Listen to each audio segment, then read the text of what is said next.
B-Boy Bibo. Hanggat may nakikinig, hindi titikom kanyang bibig. Sa taglay niyang kulit, tsak ika'y mapapaibig. Ang bibi mo at ang bibi ko. I love you! Love you, pare. Bibo! Bibo!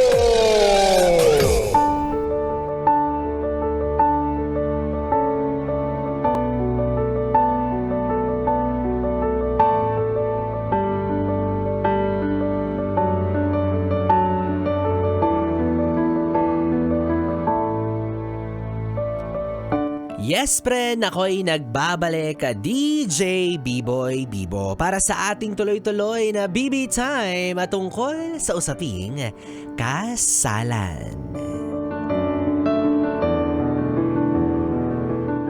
For sure, isa ka doon sa mga yes friend natin na pangarap or hindi naman kaya ay gustong-gusto nang marinig ang kantang Ten Tenene Ten Tenene Ten Tenene Kakainis ang pangit. O, alam ko naman sa inyo, no, sa mga nakikinig, marami na po ang sa inyo ay kasal na o hindi naman kaya ay ikakasal pa lang. Pero unahin na muna natin yung mga kinasal na, di ba? Yung mga yes friend natin na matagal nang nasakal, kinasal. O ano, kamusta? Kaya pa ba? O, sinasabi ko sa inyo wala bang pagsisisi dyan na nararamdaman? Yung tipong sa kasabihan na ang kasal ay parang isang kanin na hindi mo isusubo at iluluwa mo kapag ikay napaso. O, meron ba yung yes for nating napaso dyan? Itaas lang ang kamay. Sige na, yung mga lumuwa ng kanin na mainit. Ay, pero dapat yes friend na kapag ganyang kinasal ka na or ikakasal ka pa lang, dapat ay sigurado ka na talaga para wala kang mararamdaman na pagsisisi, di ba? Kumbaga, paninindigan mo siya, paninindigan mo yung nararamdaman mo, paninindigan mo yung isang bagay sa buhay mo or yugto sa buhay mo na papasukin mo kasama yung taong mahal mo, di ba? Sana, di ba, wala kang regret. Sana hanggang sa ngayon ay inilalaban mo pa rin kahit meron mga pagsubok na dumarating, di ba? At kung masaya ka naman, congratulations sa'yo. Deserve mo rin yan kasi finally, masasabi natin na nahanap mo na ang taong para sa'yo ay nakalaan. Naks naman! Sus, nakalaan din yan sa iba, inagaw mo lang.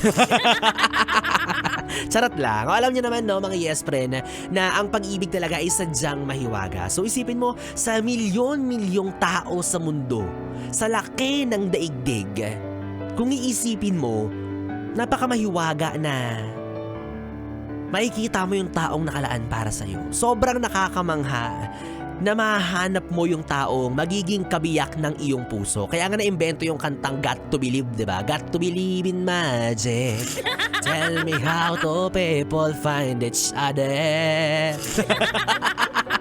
O, pwede nyo na ako kunin sa wedding nyo, sa kasal ninyo. Ako yung wedding singer. Kadiri, parang pag narinig nyo yung kanta ni B-Boy Bibo or boses ko, parang baka lahat pati bisita umatras.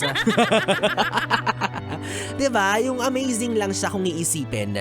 Yung konsepto na paano yung dalawang tao na magkalayo't hindi naman magkakilala simula't sa pool na nabuhay sila ay magtatagpo. Diba, imagine for example, sabihin na natin ganito para mas exaggerated yung explanation natin, yung example natin. Halimbawa, ikaw taga Luzon ka, tapos yung jowa mo or yung napangasawa mo taga Mindanao. Diba, imagine nasa magkabilang dulo kayo ng bansang Pilipinas pero nagkatagpo kayo at nagkakilala at naging magkabiyak yung puso ninyo. Diba, amazing? Paano nyo nagagawa yan? Paano nyo nahanap yun? Diba? Paano nyo nahanap yung taong kahit malayo alam nyo siya na ang lalamanin ng inyong puso habang buhay? Ay, diba nakakainggit? Diba yung bang paano nangyari nagtagpo kayong dalawa at pinili nyo ang isa't isa na habang buhay na magsama? Diba? Yung iba nga dyan kahit magkaiba yung language nila, kahit afam yung mapangasawa nila. Talaga nga namang magkakatuluyan sila, diba? Through sickness and then health. Di pa sure.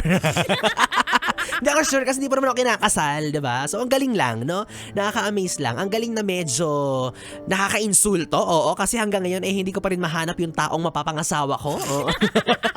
Pero hindi naman ako nagmamadali, no? Okay lang naman si Biboy Bibo at hindi pa naman po ako handa at saka masyado pang maaga para sa akin yung mga ganyang-ganyang bagay. 'Di ba? Sa edad kong ito, oo, nasa silver pa lang po ako, hindi pa po ako handang pumasok sa mga ganyang konsepto ng buhay, 'di ba? Sa maraming sakramento hanggang kumpil pa lang ako.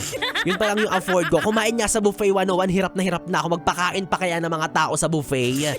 'Di ba? Sa handaan ng kasal ko, hindi ko kaya 'yon. Baka mag-yum burger lang kayo sa kasal ko. Wag maselan, hindi nyo araw yun. Araw namin mag-asawa yun. Diba? At para naman po sa mga yes friend natin na sa ngayon pa lang ay nagpaplano na, nagbabalak na, 'di ba? O kasi mahaba-habang preparasyon 'yan. Yung iba inaabot ng taon, 'di ba? Yung iba naman ang galing, inaabot lang ng buwan. Pero yun nga, no, may mga yes friend tayo na nagpaplano na, nagbabalak na, o hindi naman kaya malapit na yung araw na itinakda na kayo ay mag-isang dibdib. Naks naman! Handa ka na ba? Sure ka na ba dyan? Wala namang atrasan yan. O kung gayon, di advance congratulations, no? Sana nakapili ka ng tamang simbahan, oo. Yung mahaba yung lalakaran para makapag-isip-isip ka pa kung itutuloy mo ba. Kasi mahirap na, di ba? Nakagastos ka na. Napatahi mo na yung trahe de boda, kaya dapat sigurado ka na talaga. And of course, doon sa taong mapapangasawa mo, yun naman talaga walang problema kahit di mo nyita yung biyanan mo. Kahit intrimitida yung mga hipag mo, for as long as mahal mo yung tao. At kung kilala mo talaga yung pakakasalan mo, you're good to go. Wala ka ng problema. Diba? Handang-handa ka na for sure. Alam ko naman na kapag tinanong ka kung saan mo gustong ikinasal or ikasal, di ba? Sasabihin mo, saan pa ba? Di, dun sa tabi ng taong mahal ko. Parang sira. Diba? So magtiwala ka lang na yung taong mahal mo, yan na talaga yun. Diba? Panghawakan mo lang siya. Kumapit ka lang sa binuo ninyong relasyon at mas pagtibayin nyo pa yung dalawa. At magtiwala ka lang sa nararamdaman mo, di ba? Na wala nang atrasan to. Like, hello! Bayad na yung catering, na-print na invitation. Ilaban mo na yan. Wala nang pag-aalinlangan. Go na yan. Huwag ka na magdalawang isip, di ba? Ngayon pa ba na naka-oo ka na? Di ba? Ngayon pa ba na handang-handa na rin siya? So, after nyan, yung kasalan, lilipas yan. Yung gastusin, maibabalik niya yan. Pero yung susunod na kabanata ng inyong relasyon, yun yung mas mahalaga. Diba? Yung pagbuo ninyo ng pamilya, yung paggawa ninyo ng anak. Panood naman sa honeymoon. Charot lang, ayoko kadiri iyo. Diba? Yung tipong pipiliin mo siya kahit ayaw mo na. Diba? Yung lagi pa rin. Sabi nga sa kanta ni TJ Monterde at Casey Tandingan, yung palagi mo. Diba? Yung di man araw-araw na nakangiti. Di man araw-araw na nakangiti. Ilang beses na tayong humihindi. O diba? Yung siya pa rin yung pipiliin mo. Yung talagang feeling mo, no choice ka na. Yung tipong kahit ayaw mo na, gusto mo pa pala. Ganon. Diba? So tandaan po mga yes pre, no, na ang pagpapakasal ay, again, ito nga yung laging sinasabi sa atin ng mga nakatatanda na parang isang mainit na kanin. Diba? Hindi ito yung pwede mong isubo anytime tapos iluluwa mo kapag napaso ka. So hindi ganun yun. Nakakahiya sa mga bisita. Mas naging concern pa sa bisita kaysa sa nararamdaman ng isa, diba? O kaya para po sa mga ikakasal na or diba, nagpapalano na, malapit na. Invite nyo naman ako. Grabe naman kayo. Kahit hindi nyo ako kilala, huwag kayong mag-alala. Hindi ko rin naman kayo kilala. Ang concern ko lang naman dun yung handa. Ay nako, well anyways mga yes friend, 3 oras na BB time ang ating pinagsamahan. Nakapiling nyo po ang BB nyo sa radyo. Ako po si DJ B-Boy, B-Boy Bibo, ang DJ na mabilis bumayo ang dila sa mikropono. Magkasama at magkarinigan tayong muli bukas po sa parehong oras, 9 PM to 12 midnight para sa ating BB time. Kaya naman dito ka lang sa istasyong No Problem, ang 101.1 Yes FM. Solid. Good night, BB. At para sa ating susunod na kanta, eto na, bagay na bagay sa inyo to, ng jowa mo, ng asawa mo. Handa ka na ba? Kantahin mo na. TJ Monterde at Casey Tandingan, pasok!